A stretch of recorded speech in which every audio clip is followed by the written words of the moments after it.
Magandang araw po sa mga kababayan natin dyan na mahilig sa sounds at yung gusto pang matutong maggawa ng speaker na ito lang po. Yan. Ngayon lilinisin muna natin. Pag kayo po yung gagawa, tatakpan muna po ninyo yung butas na yan. Para ngayon, pag kayo po yung naglinis, hindi papasukan ng dumi. Kasi mahirap pong magtanggal pag napasukan ng dumi. Lalagyan yung packing tape. Ito po pala yung lacquer thinner na gagamitin natin pang tanggal ngayon ng mga dikit dyan sa labi ng speaker. Yung lamang po, spray ninyo ngayon sa palibot ng speaker para ngayon po umangat. Yan, ganyan lang po ang gagawin nyo pag kayo gagawa ng speaker. Simple lang, ganyan po para ngayon tanggal agad, lacquer thinner. Yung mga gusto po dyang matuto, ito lang po. Mga simple-simpleng paggawa ng speaker. Pag may mga sira na kayong speaker, huwag nyo itatapon dahil pwede pa po yan. Yan. Ganyan po, napakadali lamang po ng paggagawa natin. Shoutout dyan sa mga company na talaga naman po naglabas na ng maraming magnet. Yan po sa mga kababayan po natin dyan na gustong matutong gumawa ng speaker na ito lamang po. Para po sa inyo yan. Ganito. Kaya tutok na po kayo, subscribe po agad para updated kayo sa mga ilalabas pang video. Pakipindot na din po ang bell button para updated kayo sa mga ilalabas pang video.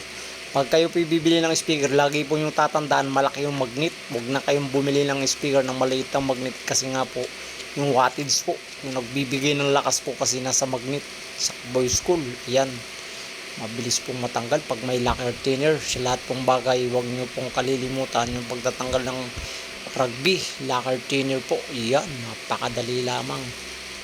Yung gusto po diyang matutong gumawa ng speaker, sa subaybay lang po. Ito po ay kailangan nating ibahagi sa mga hindi pa. Yung gusto po diyang matuto, PM lang po sa akin, tuturuan ko. Wala po kayong babayaran, libre.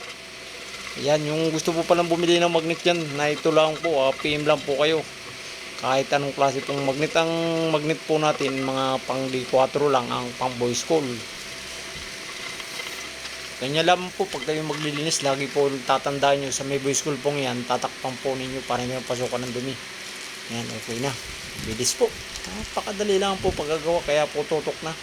Alis dyan mga friend, dito lang po yung paggagawa. Napakasimple po, napakadali. Kasi nga po nagmamahala ng mga speaker ngayon. Talaga pong yan, pag kayo po tatanggalin nyo, papagpagin nyo, tataob po nyo para ngayon yung dumi hindi pumasok. Ganyan lang po talaga ang paggagawa. Ay, napakadali lamang. Shoutout po sa mga kaibigan po natin dyan sa Iloilo. Yan. Subukan muna po nyo yung boys school kung ano po ang, kung sakto ba po o may sayad. Lagi po nyo tatandaan, titistingin muna yung boys school para ngayon pag ni-repair na ninyo, alam niyo yung ilalagay nyo talagang saktong-sakto.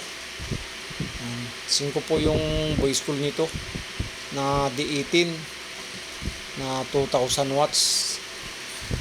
Lamang po yung paggawa pong ito ay napakadali lang. Ito po ipagawa lamang. Gusto po dyan magpagawa, PM lang. Upgrade, symbol, lahat po. As invention. Kahit ano po, may bago po akong ilalabas. Kaya lang po, hindi ko pa lang po magawa talaga. Kasi nga po, ay wala pong budget. Sa puhunan. Ayan. Ilinisin muna po ninyo yung loob para ngayon yung dumi matanggal. Kunin nyo ng packing tape. Hagudan ninyo para ngayon sumama ngayon yung dumi. Yan lang pag kayo gagawa. Napakasimple lang po. Yung gusto po niyang matuto, PM lang. Para maturuan natin, para ibahagi natin ngayon itong kaalamang ito dahil hindi natin madadala ito sa kabilang buhay. Yung marunong po yan, ituro natin sa mga kababayan natin na gusto matutulong yung pagtuturahan natin para ngayon. Yan lamang po yung paggawa na natin, talagang napakadali lamang.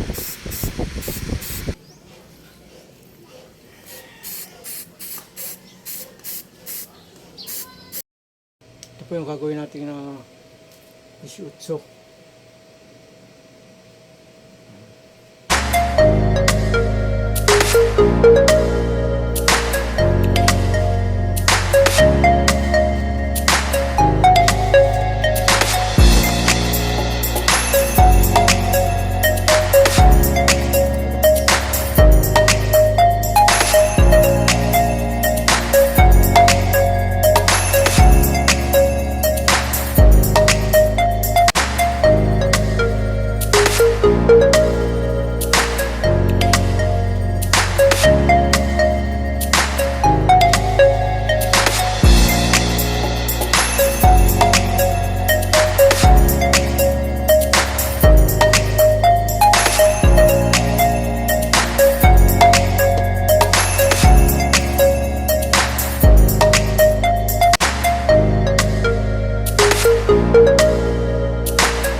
Pag bagong gawa po yung speaker nyo, lalagyan na po yung stick wheel para ngayon po matibay, o bagong bili man po, lagyan nyo agad ng stick wheel para ngayon matibay ang con, hindi agad nasisira. Ganyan po, para ngayon yung impact malakas. Ganyan po pag-upgrade nyo ng con, mayroon pa po tayong ilalabas. Ganyan lamang po yung pagkagawa. Simple. Lagyan na po agad, pagbili po kayo ng speaker, kabibili lang, lagyan na po agad nyo ng stick wheel para ngayon po maging matigas yung con, yung papel, para po ngayon kahit sa katagalan matibay po, hindi agad po nangangat-ngat ng mabait. Yung lamang, napakasimple lamang po yung pagkagawa natin ng speaker. Kaya po subscribe po agad para updated kayo, marami pa po tayong ilalabas. Pakipindot na din po ang bell button para updated kayo sa mga ilalabas pang video.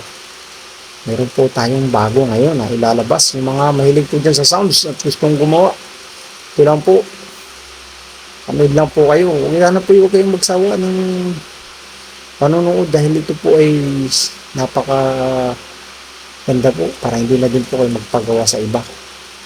Dahil nakakamura po kayo pag kayong gagawa ng speaker, dahil hindi na po kayo kagastos ng napakalaking halaga. Kasi nga po, ang speaker ngayon naglalabasan na ng maraming magnet. Shout out sa gumaya ng maraming magnet na talagang nilabas natin ng talagang malakas. Marami nang gumaya. Meron po akong bagong ilalabas na talagang bubuwag sa malalakas na speaker. Yan po, yung talagang okay na okay po. Ganyan lamang po pag natuyo na. Simple.